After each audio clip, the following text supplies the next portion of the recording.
हमारी जानी पहचानी जगह है। मगर ये वो पृथ्वी नहीं है जहां डायनासोर्स का आतंक था। कहीं ये वो पृथ्वी तो नहीं है जहां रशिया ने चांद पर पहुंचने की रेस जीत ली हो, या वो पृथ्वी जहां हम पलक झपकते ही खत्म हो जाएंगे। सबसे कम चमकने वाले तारे पर एक ब्लैक होल के अंदर हायर डायमेंशंस में छिपी एक पृथ्वी। अब ग्राउंड ब्रेकिंग साइंस ये कहने लगा है कि शायद सच्चाई का एक और वर्जन भी है। क्या वाकई पैरेलल यूनिवर्सेस हैं? स्पेस, टाइम और खुद जिंदगी। ब्रह्मांड के रहस्य हम जानेंगे थ्रू द वर्म होल।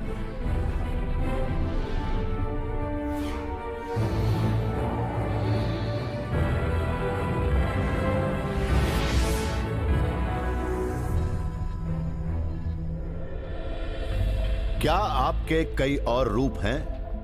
क्या मेरे कई और रूप हैं? मेरा दूसरा वर्जन भले ही आइडेंटिकल लगता हो, पर वो है नहीं। हमारी किस्मत बिल्कुल अलग हो सकती है। हम में से कोई एक दूसरे का डिसेंडेंट भी हो सकता है। हो सकता है कि हमारे मिलने पर हम दोनों इवेपोरेट होकर एनर्जी बन जाएं। हो सकता है कि हम एक से ज्यादा जिंदगी जी रहे हों, क्योंकि साइंटिस्ट्स जैसे जैसे फिजिक्स और ब्रह्मांड की गहराई में पहुंच रहे हैं, वैसे वैसे वो भी मानने लगे हैं कि पैरेलल यूनिवर्सेस वाकई हैं। उनसे ही शायद इंसान की किस्मत का फैसला भी हो।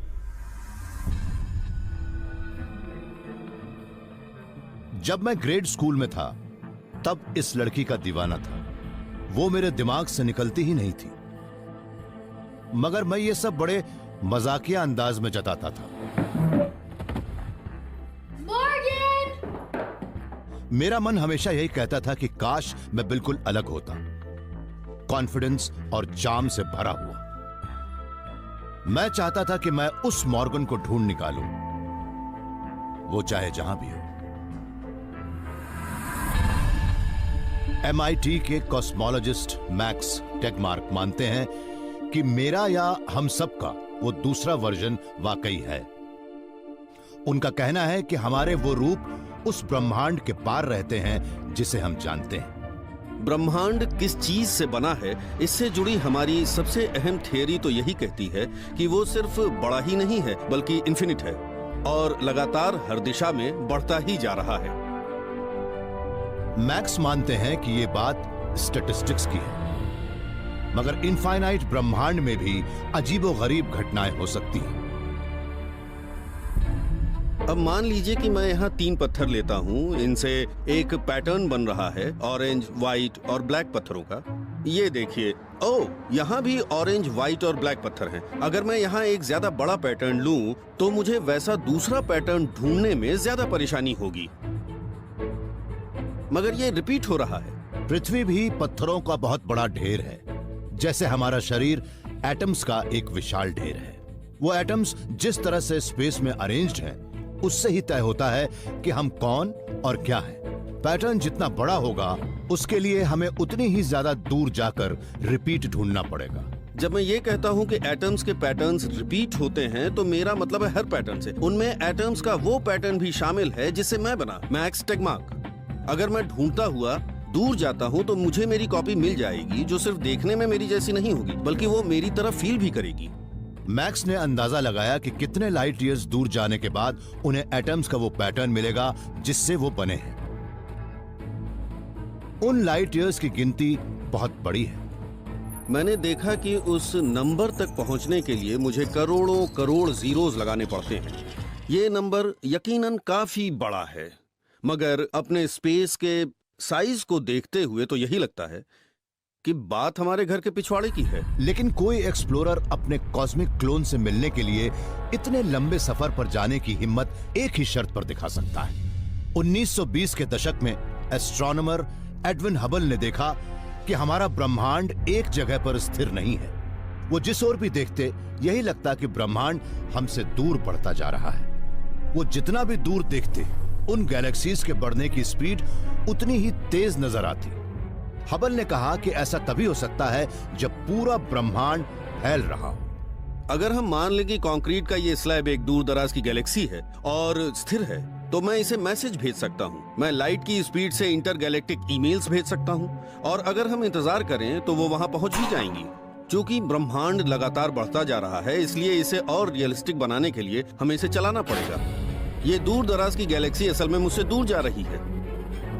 हम खुद से जितना दूर जाने की कोशिश करते हैं, उतनी ही तेजी से यहाँ और यहाँ के बीच का स्पेस भी बढ़ता है। एक वक्त ऐसा भी आता है जब वो लाइट की स्पीड से बढ़ने लगता है। इसका मतलब है कि हम ना तो वहां तक पहुंच सकते हैं, ना ही उसके पार कुछ देख ही सकते हैं। मेरे लिए सबसे बड़ी बाधा ये कॉस्मिक होराइजन ही है, जो मुझे अपनी या अपने दोस्तों की कॉपीज के पास नहीं पहुंचने दे रहा। अगर वो मिल जाते तो कितना मजा आता।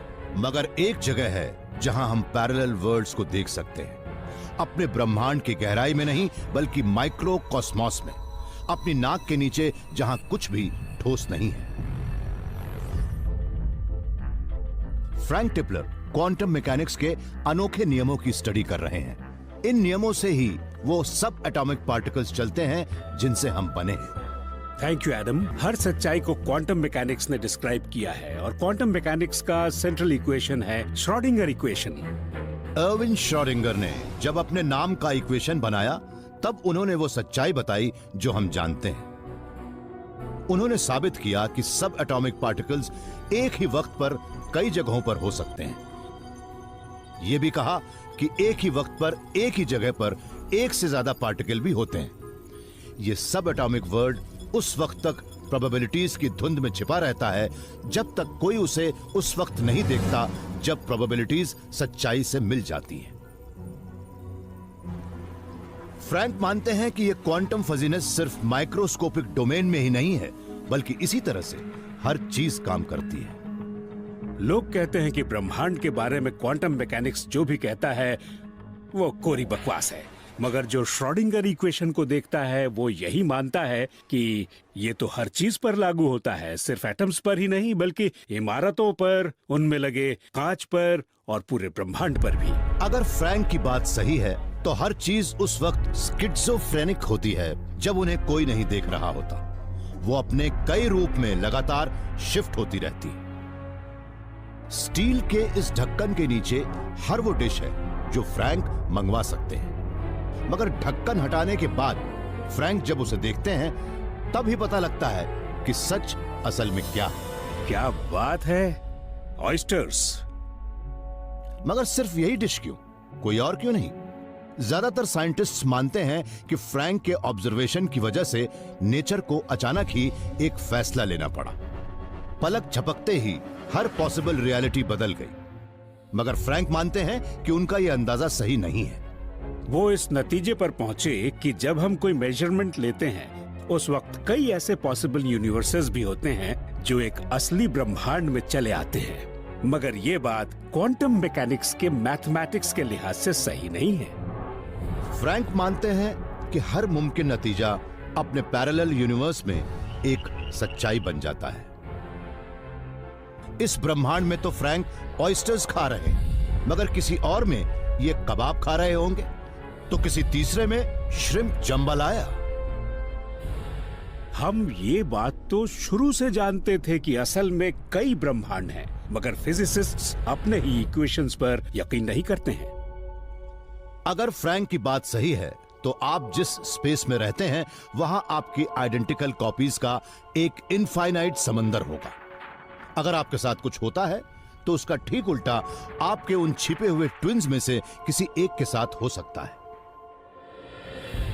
मगर वो देर तक छिपे नहीं रह सकते। इस सिलिकॉन चिप पर एक छोटी सी चीज रखी है जो एक ही वक्त पर दो जगहों पर सच हो सकती है। पहली बार इस साइंटिस्ट को एक पैरेलल यूनिवर्स की झलक दिखी है। जरूरी नहीं कि ऑल्टरनेट रियलिटीज ब्रह्मांड में कई लाइट ईयर्स दूर हों, वो हमारे ठीक सामने भी हो सकती हैं।